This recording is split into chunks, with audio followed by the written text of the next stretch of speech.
बोलिए सियावर रामचंद्र भगवान की जय हो। रामायण मैया की जय हो। बोले शंकर भोलेनाथ की जय हो।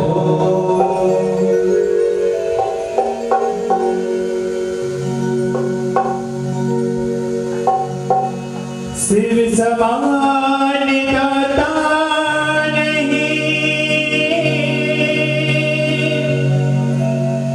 कष्ट निवारण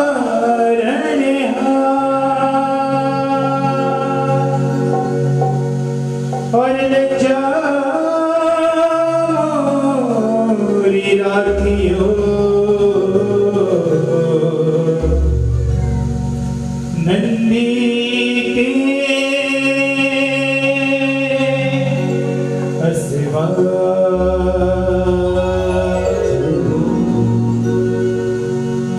बोलिए भोले शंकर भोलेनाथ की जय हो।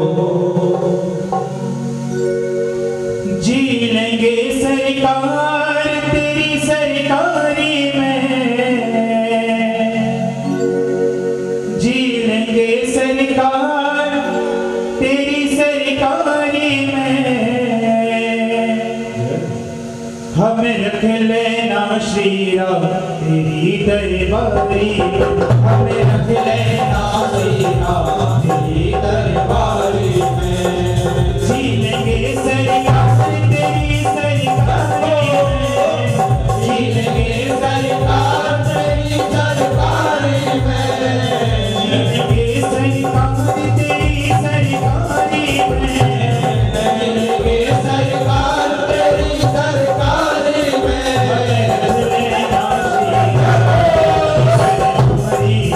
हमें रख लेना श्री राम तेरी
चले मरते ऊंचा अट्टहास करे गरेगा कभी बड़ला गया। बोलो बजरंगबली की जय हो। दोहा नंबर 21 से 25 तक का जो अभी जिसका पाठ किया गया उसका संक्षिप्त भावार्थ इस प्रकार है।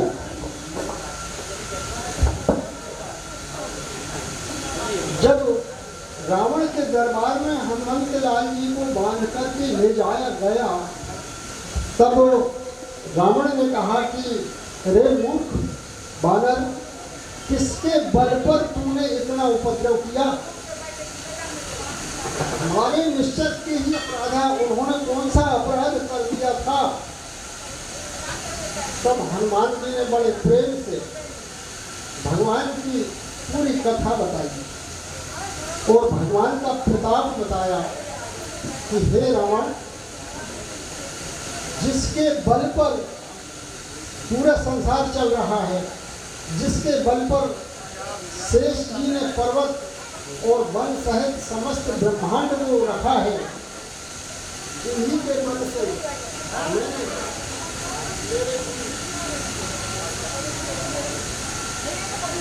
तेरे उन निशाचरों को मारा है। तू नहीं जानता मैं कौन हूँ? रावण ने पूछा। बोले जानता हूँ अच्छे से, आप वही हो। अब वो तू कह के संबोधन कर रहा है और हनुमान जी रावण नहीं हो सकते, आप कह करके संबोधित कर रहे हैं। उन्होंने कहा आप वही हो जिसने सहस्त्र अर्जुन के साथ, सहस्त्र बाहु के साथ लड़ाई लड़ी और बाली के साथ भी आप लड़े और आपको उसमें महान यश भी प्राप्त हुआ। अब रावण की और बाली की लड़ाई कब कहाँ कैसी हुई थी ये तो आप लोग जानते होंगे। बाली ने उसमें जो यश प्राप्त हुआ था भाई साहब, उस यश का स्मरण करा दिया और बोले मुझे भूख लगी थी, मैंने तेरे वृक्षों के फलों को तोड़कर खा लिया और जिन राक्षसों ने मुझे मारा मैंने उनको मारा। भाई मैं तो टिट फॉर टैट हुई और बानर जाति का हूँ, जो मुझे मारेगा, जिन्हें मुझे मारा तेरे मारे। और यहीं पर बांधे पर इस पर तुम्हारे लड़के ने मेरे को बांध के ले आए। अब मेरी इसमें क्या गलती है? परंतु मुझे इस प्रकार के बंधन में किसी प्रकार की कोई शर्म नहीं है, क्योंकि मैं अपने प्रभु श्री राम का काम करने आया। इसके बाद रावण को शिक्षा भी दे डाली कि तुम पुलस्त्य ऋषि के नाती हो, उनके कुल से बिलोंग करते हो, उन्हीं के कुल पवित्र कुल को क्यों कलंक लगा रहे हो? आप ऐसा करें। प्रणत पाल रघुनायक करुणा सिंधु खराज, भगवान श्री राम शरण में आए हुए को कभी त्यागते नहीं हैं। आप उनकी शरण में चले जाओ, वो आपको रख लेंगे। और इसके बाद भगवान के चरण अपने मन मस्तिष्क में रख लेना तो लंका का तुम अटल राज्य करोगे, फिर तुम्हें कोई नहीं हरा सकता। अनेक प्रकार से समझाया। बोले राम नाम दिल गिरा न सोहा, बिना राम नाम की वाणी जिभ्या। जीव इसके लिए थोड़ी है कि जब मन हुआ तो खुद भी वो नूडल्स वगैरह बन दे खाने लगे। अरे भगवान का नाम जिभ्या से जो 5 कर्मेंद्रियां और 5 ज्ञानेंद्रियां हैं उनका सदुपयोग कीजिए। जो अभक्ष है उसको ना खाएं, उससे शरीर और पैसे दोनों बर्बाद होते हैं। राम विमुख संपत्ति प्रभुताई, राम प्रभु से विमुख होकर के कितनी संपत्ति और प्रभुताई मिल जाए वह सब कोई काम की नहीं रहती, क्योंकि उसमें भगवान का नाम नहीं जुड़ा हुआ है। इतनी शिक्षा रावण को दे दिए और कहा कि मोह मूल बहुशूल त्यागम, तुम अभिमान, तुम अपने अभिमान को छोड़ो। रावण वो ही नहीं छोड़ सकता, क्योंकि उसी की यही विशेषता के कारण वह रावण उसका नाम पड़ा। तदपि तदपि कही कभी अनहित वाणी, अति हित वाणी, अत्यंत हित वाली वाणी कहा, परंतु भगत विवेक विरत में शाणी। इसके बाद उसके भेजे में समझ में नहीं आया। बोला बेहसी महा अभिमानी, अभिमानी महा अभिमानी तो ठीक है, तुलसीदास जी कहते हैं वो तो महा अभिमानी था। और महा अभिमानी जब शब्द आया है तो एक शब्द एक जगह और महा अभिमानी शब्द आया बाली के लिए। अस कहीं चला महा अभिमानी, तृण समान सुग्रीव ही जानी। क्योंकि दोनों महा अभिमानी थे तो दोनों की टक्कर हो गई। अब एकाध कुछ नॉर्मल रहता तो बात बन जाती। अब बाली क्योंकि परम प्रबल शक्तिमान था, बाली के पास ये था कि जो भी सामने आएगा उसकी आधी शक्ति उसके पास आ जाएगी। तो सामने वाला 50% हो गया, ये 1.5 हो गया। तो रावण को जो उसमें यश प्राप्त हुआ उसका स्मरण भी करा दिया। और रावण अभिमान के साथ कहता है कि तेरी मृत्यु निकट आ गई है और मुझे शिक्षा दे रहा है। तो हनुमान जी ने कहा नहीं, उल्टा हो वहीं कह हनुमान, उल्टा होगा, मेरी मृत्यु नहीं तेरी मृत्यु आई है। तो सुन कभी वचन बहुत खिसियाना, बहुत जोर से खिसिया गया और कहा बेगी न हरम मूढ़ कर प्राण, इसके प्राण क्यों नहीं निकाल लेते? अभी क्रोध में आदमी तो अपना आपा खो देता है। उसी समय जब ज्यादा दुष्ट रहते हैं तो एकाध सज्जन उसमें रहते ही हैं। उस सज्जन का नाम था विभीषण। विभीषण से पहले ही मुलाकात हनुमान जी की हो गई थी। सीता जी की खोज के जाते समय लंका में प्रवेश करते समय अब यहाँ विभीषण आते हैं।